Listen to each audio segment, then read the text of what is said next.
We are halfway through 2020 so far, which this year has felt like a decade with everything going on. And with films kind of being a little bit weird this year, I still have seen like 78 new films this year, and I have 10 specific ones to dive into and discuss because this is my top 10 favorite films of 2020 so far. So make sure, guys, to comment down below. Let me know what your guys' top 10 favorite films are of 2020 so far. If you haven't seen 10, make sure to just tell me down below what some of your favorite ones you have watched this year are. And make sure to hit that like and subscribe. And if you enjoy early movie reviews, geeky content, or just in general any sort of stuff like this, I do content like this over here on a daily basis, and it does help the algorithm when you guys hit that like button and that subscribe button. So help me, I'll make sure to help you with a bunch of great stuff. So thank you guys again so much for clicking on this, and of course, let's get to it. Down at my number 10 is one of the most action-packed movies on this list, and that is Bad Boys for Life. What you gonna do? What you gonna do when they come for you? I was so excited for this movie because I really like the first Bad Boys, really like the second one, but I didn't expect much from this one. New directors, not Michael Bay. You do have Will Smith and Martin Lawrence coming back, but I didn't know how to feel about this film. And the trailers were fun, but nothing that really shook me and said I need to see this. Well, when I went to my screener, I was pleasantly surprised to see that this film kicks a lot of ass. This film is awesome. It's super action-packed with some really good action, stylized action here. But overall, the humor in here is what really makes this film work wonders. I laughed harder than I ever thought I would be, which in the general, this film also has an emotional crux that makes this the best Bad Boys film yet. You know, I've definitely seen better made films this year, but when it comes to a pure entertaining standpoint, Bad Boys for Life hit every single mark for me, and I'm more anticipating Bad Boys 4 than I ever was before, or ever thought I would be before I've seen this film. So definitely shocked by this one.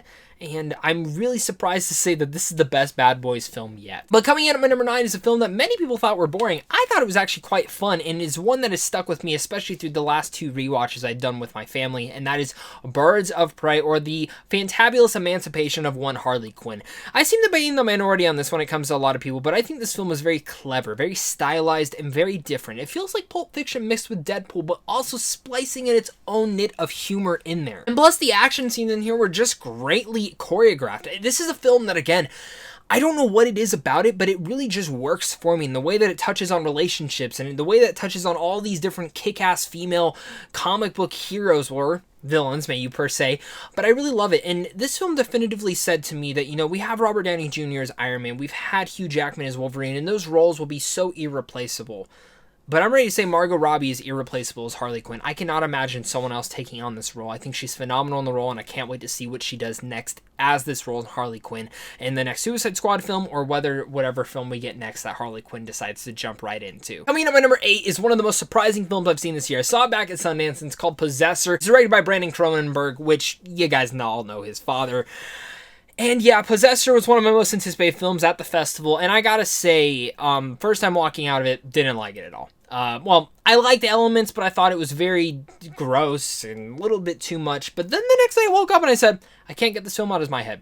It stuck on me like a virus and infection, and is implanted itself inside me, which the whole synopsis for this film is about this near sci-fi future where this company has placed chips in certain people's minds and brains, and when they need to perform high-paid assassinations, they can implant themselves into that person's body and use them to perform these executions in very horrible manners. This film is just top tier sci-fi at its best.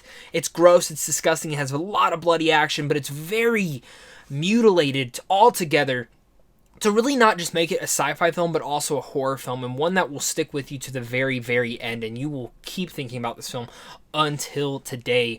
It's definitely one of my favorite films of this year just for that, and the way that I had such a harsh reaction walking out and now to loving the film, but still also finding it completely gross, is quite surprising and really unique. My number 7 is going to be another A24 film that's coming out later this year called Minari, which stars the likes of Steven Yeun, and it's easily one of the most tender, loving, charming, but also one of the most real family things that I've ever felt in a drama in quite a while. They really dive you into this Korean family's life as they're just trying to make a living inside America, and in general, the differences of how ambitions and dreams can affect a family is quite impressive. And in general, this film just has a lot of that loving elements to it. It's very hilarious. It's very fun. And the main little kid in here is absolutely adorable. The difference in changes from picking up and moving and starting a new life is completely different as well. And you really feel like you are diving into this culture with being with this family. And it's absolutely just phenomenal. It has an amazing, beautiful score that ties together this emotional, packed, and gorgeous film that really took me by storm. And coming in at my number 6 is going to be Onward.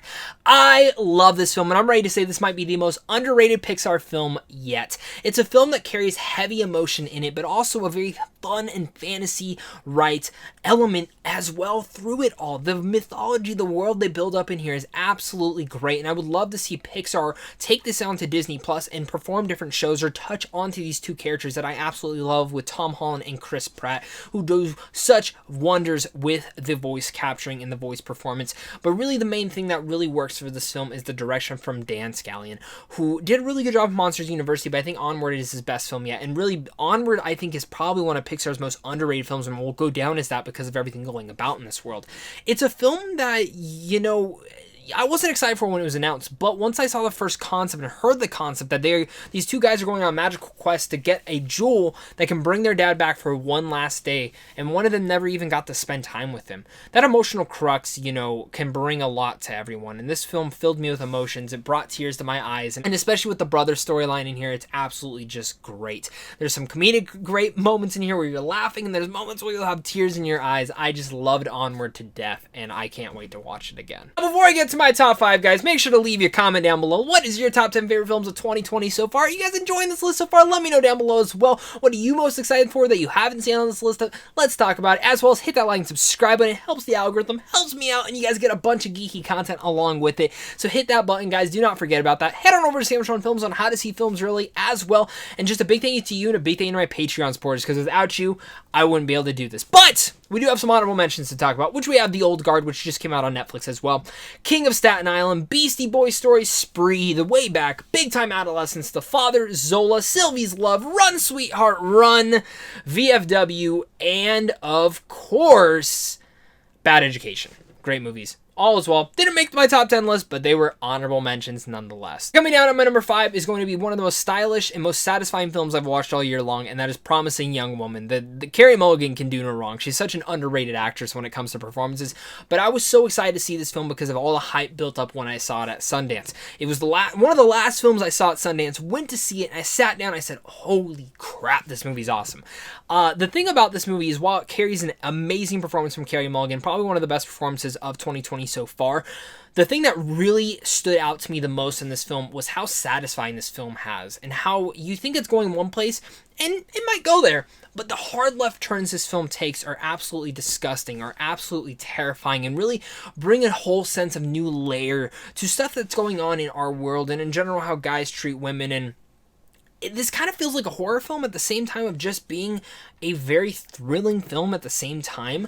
But again, like I said, that satisfying element is the thing that I really loved. And this easily has one of the most satisfying endings to a film I have seen in a very long time. And that's why it makes Promising Young Woman such a fantastic movie that you guys will definitely be clamoring for when it finally comes out, hopefully this year. And coming at my number 4 is going to be Defy Bloods. This might be Spike Lee's best film yet. It's a masterpiece for me. I think Defy Bloods is absolutely perfect. This is a movie that I wasn't really knowing what to expect from it. I love Spike Lee as a director. I don't love all of his films though. I think he's a great director. It's just not everything works for me, but Defy Bloods definitely made everything work. The performances are top notch, and two of them in particular are definitely going to be looked at the Oscars. They have to be. They deserve to be. The rope scene, holy crap. Emotions all around.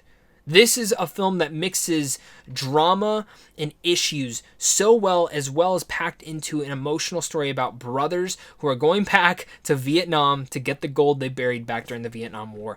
It touches on issues of race. It touches on military treatment and how we treat veterans of certain races and colors, and especially even during times, but it also is mixed into a very entertaining bag of stuff. Where Black Klansman was kind of the same thing. A lot of Spike Lee's films do this so well. but it feels like a straight up action war film and really throws back to the old 80s action films. And I love how they were able to do that while still tackling all these issues and not really pushing it inside your face. It felt just enough to where it's there and it's showing you what is going on, but opens up in such a light that it feels like it's really in tone with everything going on in the story. Defy Bloods is incredible, and you guys definitely need to check it out if you haven't yet. And coming in at my number 3 is probably the most emotional experience I've carried through a film in quite a while, and that is 9 Days. This film stars Winston Duke, Zazie Beetz, and is absolutely such a phenomenal movie. Probably one of my favorite scripts of the year as well. And as of right now, if the Oscars were tomorrow, I would nominate this for every single award. Winston Duke gives one of the best performances as well. If you guys weren't on board with him yet, you will be after this. Zazie Beetz as well, best supporting actress. Fantastic all across the board. 9 Days is so unique because I didn't know what to expect going into it, but it's pretty much about a guy who decides who goes on to the living and who just never comes into existence. And if you're wanting to know what the meaning of life is, I think 9 Days speaks volumes to what the meaning of life should be. I don't want to get into any more about it because there's not a lot of details about this, but I saw it at Sundance, and you definitely should keep your eye on this one because it's one of the best films I've ever seen. And I think after multiple rewatches, I could easily see this coming into my top 10. A lot of you guys might be saying, well, how's this in your top 10 or how is this not your number 1? Well, because the 2 films above it, I've seen more than once, and 9 Days, I got to sit on it a little bit more. This could change by the end of the year, guys. Coming in at my number 2 is going to be The Invisible Man. I loved this movie. It's an instant classic for horror films, and I think there's one point of it where people find it a little bit cheesy or a little bit not, and they get on board. And for me, I was totally on board, sucked throughout this whole entire film. I screamed at multiple points. I jumped out of my seat at multiple points, but I was totally on the edge of my seat. And when I went home after that initial viewing of this film, I thought something was just sitting in the corner staring at me. Leigh Whannell does such an excellent job directing this movie, and Elizabeth Moss just proves that she's one of the best actresses working in this last decade, and in general right now. She's phenomenal in here. This film is great. It's such a fun, spooky horror film, and I cannot wait to see what Leigh Whannell does with the Wolfman right next to Ryan Gosling. That's going to be an excellent one as well. Keeps the psychological stuff going, but it's quite intense. Now, my number 1 is going to be a film that actually just came out today. I'm filming this the day before, but it's coming out today on this Friday, and that is Palm Springs over on Hulu. This was a film that absolutely hit me in every single moment that I wanted it to. And, I didn't expect it to because I really like The Lonely Island Crew. I've really liked Hot Rod. I love Popstar, and I freaking adore and love this film. I knew it was going to be funny, but there's so much more to it. Yeah, it's hilarious. Yeah, there's so many great moments to it. And I'm not going to get into spoilers about what the film's actually about because I think you guys just need to go and enjoy this film. But besides it just being a hilarious romantic comedy, it's a heartfelt one. It's one that dives into much emotions. And the concept of it really speaks volumes to the meaningless in life and really kind of the meaning of life and appreciating the little things. And I think a lot of people don't appreciate those things enough, and it makes you take a whole gander at your life and how you would feel if you were in this situation with our 2 main characters. And Andy Samberg just gives a very mature comedic performance in here. But Kristen Milioti, I think this is finally the role that will push her into the spotlight. I think it will be the role, and it should be the role, because she's absolutely phenomenal in here. She's great. She's one of the best performances in here, and absolutely her performance in here is jaw-dropping. If the Golden Globes were tomorrow, she would win Best Actress for comedic performance because she does such a great job. Again, feeling the comedic beats, but really having those underlying tones and really pushing forward that mature stuff as well. And J.K. Simmons has a great scenes in here as well. He's not in it a lot, but he's great as well, and he sticks out a lot in here because of what his purpose in this film is meant to be. Starts as a joke, but it really turns into something special. Palm Springs at the end of the day is just, again, that. It's incredible, it's heartfelt, it's emotional, and it's easily my favorite film of 2020 so far, which could change once I see 9 Days again, but I absolutely love this film, and I'm sure a lot of you guys are going to as well. With that said, guys, thank you guys again so much for clicking on this. I hope you guys did enjoy this video. Make sure to hit that like and subscribe button if you guys are new here. Comment down below your guys' top 10 list. Of course, I'll make sure to catch you guys soon. So until next time, stay classy.